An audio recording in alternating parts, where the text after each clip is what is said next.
the welterweight's looking to get back to winning ways. Rudeboy Randy Brown is looking to show up a little bit better than Rihanna's halftime show, hitting the Rudeboy, taking on the Prodigy, pardon me. It's Wellington Turman, and Matt, for Turman, his first time back at welterweight since 2017. Started off his pro career there. He was also an amateur at welterweight, 2-0 as an amateur, 12-2 as a pro welterweight. And I mean, the only losses that he had as a pro at welterweight, and I'll throw one of the pictures up there, was against Jean Sequeira, and also Carlston Harris. So some big time fights for Turman. If you go back and watch his fight against Carlston Harris, Turman, whirling dervish. All he does is throw the kitchen sink at Carlston Harris in that one. Harris has some really good counters, which Randy Brown could throw out there. But if you look at it for both these guys, Turman makes that move up to middleweight, has a lot of size to him, really, really heavy with his grappling. And out of Turman in the UFC and his fights, is he 2-4? Yeah. Has it been good? No. I mean, his wild come-from-behind win against Misha Cirkunov, a performance of the night bonus, that was pretty cool. You've seen him dropped against Andrew Sanchez. You've seen him dropped against Bruno Silva, or dropped into some bad positions and finished. He lost to Carl Robertson by split decision. And his last time out, Wellington Turman's usually a really good grappler. He got ground out by Andre Petroski. Yeah. So now he moves down to welterweight. He's not facing a premier grappler whatsoever in Rudeboy Randy Brown. Randy Brown usually gets it done with those long-range attacks and his striking, but his last time out, he got his lead leg kicked off. He got hit by that big-time shot where it was cartoonish and he face-planted into the mat.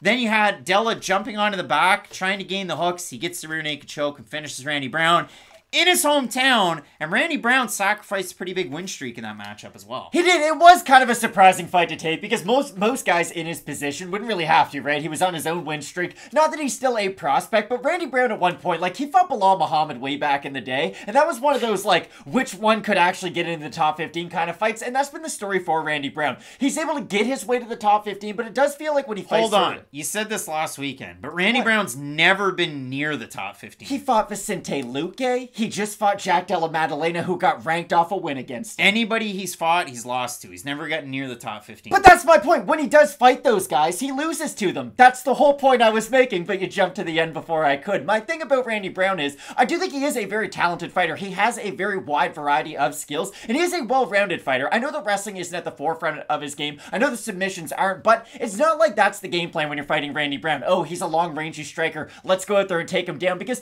Randy Brown is a pretty talented grappler once he's able to get it on the mat. The problem is, when he fights those upper echelon guys who are really able to not only wrestle him, but hold him down on the mat, we have seen him struggle in some of those positions. But that was the whole thing I was going to talk about with Randy Brown. It was guys like Nico Price, who, again, even Nico Price isn't really a borderline top 15 fighter. He's a guy who can go out there and put a fun fight against anybody. We will see Brown make those tiny mistakes in some of those in-betweens. We saw Luque hurt him with the knees. We saw Price hit him with some of those unorthodox shots. I just feel like for Brown, it always has been a case of putting the whole skill set together. And at 32, almost 33 years of age, I wonder if we're just always going to kind of be left with some of those what-ifs. Yeah, I mean, Randy Brown is kind of in Impa Kasanganai territory. Like, the back hammer fist knockout, that really is tough for a guy like Randy Brown. And when you consider it, I had a little bit of a write-down here in my notes. It's 4 words to describe both of these guys. Balls of nervous energy. That's exactly how they fight. Randy Brown will kind of hang around on the outside, and he won't pick his kick, and he won't pick his shots. And Wellington Turman, again, the Harris fight, if you go down through it, you watch that fight against Misha Cirkunov, you look at his fight against Andrew Sanchez, he was a little bit too calm and cool when he's fighting former teammate and Bruno Silva in the grappling exchanges. He fought Sam Alvey to a split decision, and then his last time out against Andre Petroski. For Turman coming into the UFC, we're excited because he showed off a good chin. He showed off really good volume. He showed off really good takedowns. If he can bring that forward into welterweight, where he started his career off, that could really show up to show out. So it is interesting. I mean, Turman is still a young guy. He's almost 27, but he has had a lot of pro experience. And I gotta be honest, I thought he looked big at 185. Like, I'm gonna be a little surprised to see him come back down to 170. I know he's fought here before. I know he's a young guy, but I thought he added that mass kind of with the mindset of, I'm gonna leave that weight class behind, because I really thought Turman was a big physical guy up a weight class. And the champ camps kind of fizzled out a little bit in Connecticut for the Brazilians at this point, but I'll throw a picture up there of Wellington Turman with Glover Teixeira here in the last little bit. You can see it out of Turman, kind of giving up some size. His former opponent, Misha Cirkunov, did that, moved down to 185. Did not work out for him, but it almost did Wellington Turman somehow survived that blitz. So if you look at this one, Matt, Randy Brown is a slight favorite in the matchup. A very, very interesting striker on the outside. Turman's been a net negative in the UFC so far. We have a look at the Topology votes. See what the fans are thinking on this one. I think that they're wilding this week, and I'm going to say over under 80% Randy Brown. I think it'll be over. I think it's going to be over. It is way over. 655 total votes, 93% Brown.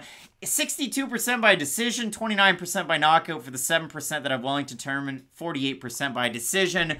Who do you have in the matchup here? I think Turman can have success holding Brown up against the cage. I think that's going to be important, too, to cut through some of those range-finding attacks that a guy like Brown does employ. Because Tony Ferguson's always the guy I think of when I think about teep kicks up the middle that aren't necessarily push kicks. They're more for damage. Randy Brown does really like some of those kicks as well. And I think those are going to be important. I know I initially bring up how Turman can negate those, but I do like those long-range strikes of Randy Brown. I don't think Turman has the inside power of a guy like Della Maddalena, who can get you up against the cage, go to the body, and use some of those boxing combinations. So I do have Brown in the matchup. Listen to Matt at half speed on this video, but if you look at it for Randy Brown, the fight that I really want to go back to and focus in on, look at his fight against Brian Barberena, where he ends up rallying, getting the finish in that one. He's got a 4-to-4 knockdown ratio in the UFC, which is not the greatest, but if you look at that win streak that he had, Alex Oliveira, the one-arm guillotine, Jared Gooden, Chaos Williams, and Francisco Trinaldo, the win over Williams, the win over Trinaldo, kind of showing the fact that Brown can be reserved, but he could still mix those strikes out there, throw the power into his shots, and throw that teep